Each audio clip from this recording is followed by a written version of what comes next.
Hello and welcome to my first update video, or update video on my most recent project, which is the which is a ship of the line.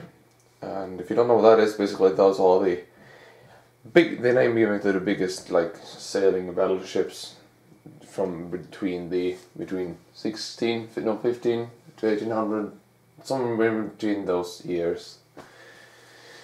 So yeah, what an excellent explanation. But well, basically a big ass ship, building one, and this is what I got so far. As you can see, she's really long, and this really isn't just like how she will be longer.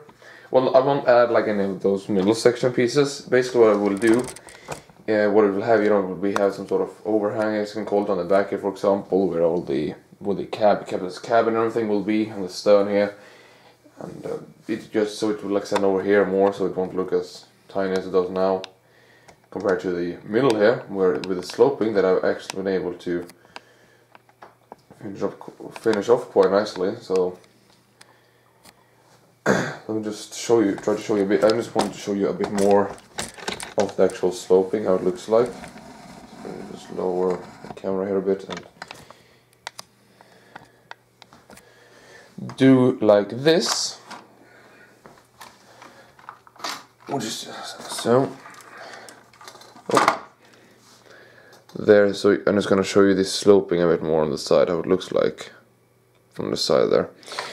So you can see that it is, she have a quite nice design, I think, and she has some very nice colors as well. Let me just zoom out again so you can see her. She is, as you can see, a huge ship. But if she's going to be a ship of the line, she really have to be huge. So you can see it's come along very nicely, and I've actually been able to do quite a lot of work on her. So see, to here I finished with the black sloping. Let's see here, you have the dark brown hull, a line of black, and then you have some more dark brown, and then you have the ordinary brown.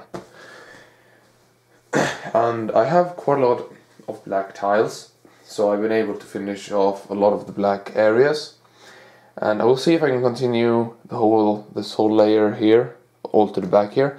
The problem is though, as you can see, I don't know how good you can see that. Let me just take the camera off the tripod. You can see under here that I need for here I need dark brown bricks. And I have no idea what I've done with all of my dark brown bricks, because I have some. I don't have a lot. I mean, we're talking about 20 parts or so. But still, those 20 parts will probably be enough to finish off what I had in mind. But I need more to be able to do the same sloping all to the back here. Here in the very back, you can see there's some sort of mechanism going on. And basically what this is, it's for the working rudder that the ship will include. So this will go up to the rudder, up there will be either up here or something like that. I actually have them over here, these two fellas. So we'll actually have a working rudder, which I think is very nice. I mean, there isn't that many functions to be able to actually put into a ship, so I wanted to try to do it as good as I can. Another thing in here is this here, and what this is going to be is basically going to be the capstan will be located here. It's not completely finished yet, but design for this is Sibius, by the way. So this will be located here, sort of behind the main mast, which will be going here, and pretty much here it will be attached. And this will be for the anchors basically, and I'm going to try to figure out a better way to do it, so we actually will be able to winch them up individually. So you have some sort of switch, so you can choose which side you want to actually pull up. So that's one thing I'm gonna have to figure out. Another thing that I want to show you is this. If you just do like this, she will be able to split up in 3 parts, so it'd be easier possible to move her around. And I do move around my Lego quite a lot, so this is really necessary. I didn't really have any choice to do anything differently. But of course there were some complications with the Technic axle that was going through the whole ship for the anchors. But basically what it did, as you can see this pot here,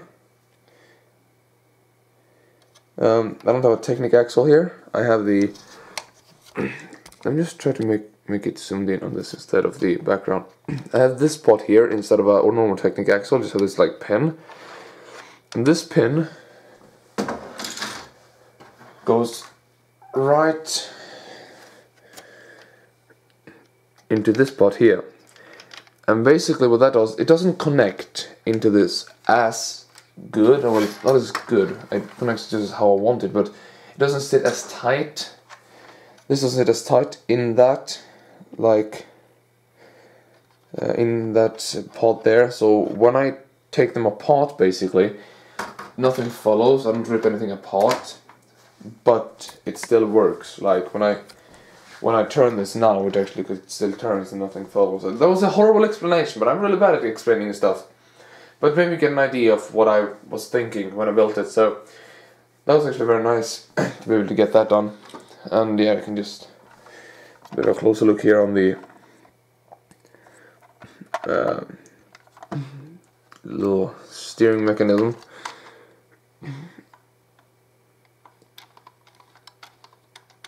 Now, of course, I'm not too fussed about this here.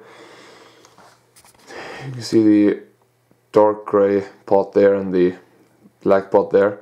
Mostly the grey pot is what really grinds my gears. Because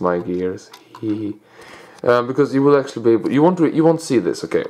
You won't actually see anything but this when the whole like cabin is attached to this. But still, if you look on from the other side, you will be able to see this like grey pot in here and this black pot here. So that was a bit annoying, but this is probably the best way to do it. Oh, by the way, you can actually operate this from the bottom. I don't know why I did that, but you can. So maybe I try to do some sort of different design so I can actually just use brown parts. But this is such an easy design. It just works out very well actually. And of course it is super fun to just stand here and turn it. So we'll actually have those working features in the ship. I will also have lights in it, which will also be really cool. And you can see her in full length. I really need to put a figure again on the side of her so you can actually sort of appreciate the size a bit. So there you have your figure, and that's, yeah, I think that's pretty impressive size-wise. And of course, nothing hangs over here on the back yet, nor in the front. You basically just see the length of the prefabricated hull, which is also a very, very like big challenge to actually make a ship of the line on those prefabricated hull pieces. Because usually, what you want to do is build a custom hull. But now the phone is ringing, so I gotta go and take that. But I'm basically done and have said everything I want to say. So, yeah, bye.